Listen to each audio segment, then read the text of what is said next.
இயேசு பிறந்திருக்கிறாரு, இயேசுவை போய் பாருங்க அப்படின்னு சொல்ற ஒரு அனௌன்ஸ்மெண்ட் கொடுக்கப்படுது.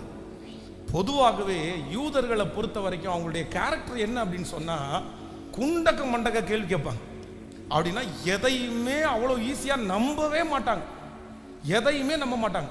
பார்த்து அதனால தான் மோசே சொல்லும்போது என்ன சொல்றாரு அப்படின்னு சொன்னா, ஆண்டவர் நீ வா அந்த ஜனத்தை அழைக்கணும் அப்படின்னு சொல்லும் போது மோசே என்ன பதில் சொல்வார்னா, அவர்கள் என்னை கேட்கல, அவர்கள் என்னை நம்ப மாட்டார்கள், அவ்வளவுதான்.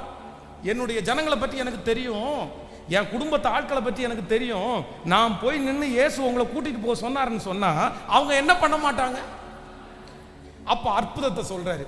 சொன்ன உடனே இன்னும் எனக்கு நம்பிக்கை இல்லை, சரி இன்னொன்னு வச்சுக்கோ, இப்படிதான் கத்தர். அப்போ இந்த யூதா ஜனங்கள் இஸ்ரவேல் ஜனங்களை பொறுத்த வரைக்கும் ஏதாவது ஒரு இந்த மாதிரி கதையை நம்மளா கண்ணை மூடிட்டு கத்தர் உங்களுக்கு அப்படி செய்வா அப்படின்னு சொன்னா நம்பிடுவோம். ஆனா அவங்க அப்படிலாம் கிடையாது. எப்படி செய்வாரு, என்னைக்கு செய்வாரு, அப்படியா அதுக்கு என்ன காலம் வந்திருக்குது, அது எப்படி இங்க பிறப்பாரு, இங்க பிறக்க வாய்ப்பே இல்லையே, அவர் இங்க தானே பிறக்கணும், இந்த மாதிரி ஏகப்பட்ட கேள்வி கேட்பாங்க. ஆனா வேதம் சொல்லுது, இந்த மேய்ப்பர்கள் மட்டும் என்ன பண்ணலன்னா, சொல்லுங்களேன், எந்த கேள்வி கேட்கல. மேய்ப்பர்களிடத்தில் அந்த நற்செய்தி போன உடனே அவங்க ஒன்னே ஒன்று மட்டும் சொல்றாங்க, எப்பா கிளம்பலாமா, பாப்போமா, நமக்கு சொன்னது மாதிரி போய் இருக்கான்னு செக் பண்ணிடுவோம்ப்பா, போறப்பா. அதுவும் வேதம் சொல்லுது, நீங்க 16வது வசனத்தை வாசிக்கும் போது, அவர்கள் தீவிரமாய் மரியாளையும் யோசேப்பையும் எப்படி பண்ணாங்களாமா, ஸ்பீடா.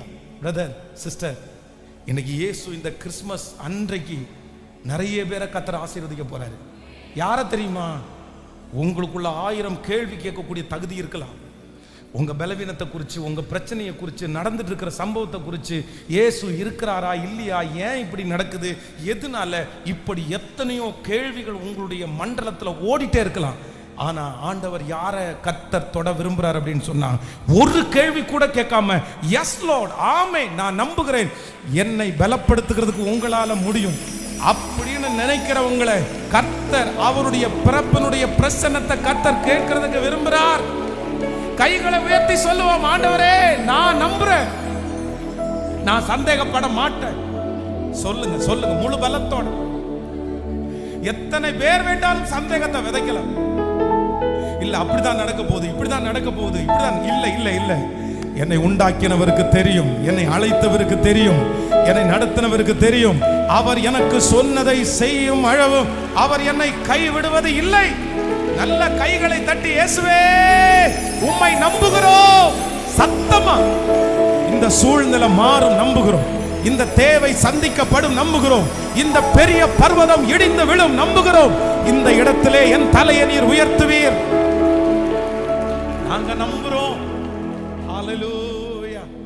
இன்னைக்கு நம்ம நிறைய பேர் இந்த இடத்துல வந்திருக்கிறோம். இயேசுவினுடைய பிறப்பில ஆண்டவர் நம்மளை சந்திச்சிட்டாரு.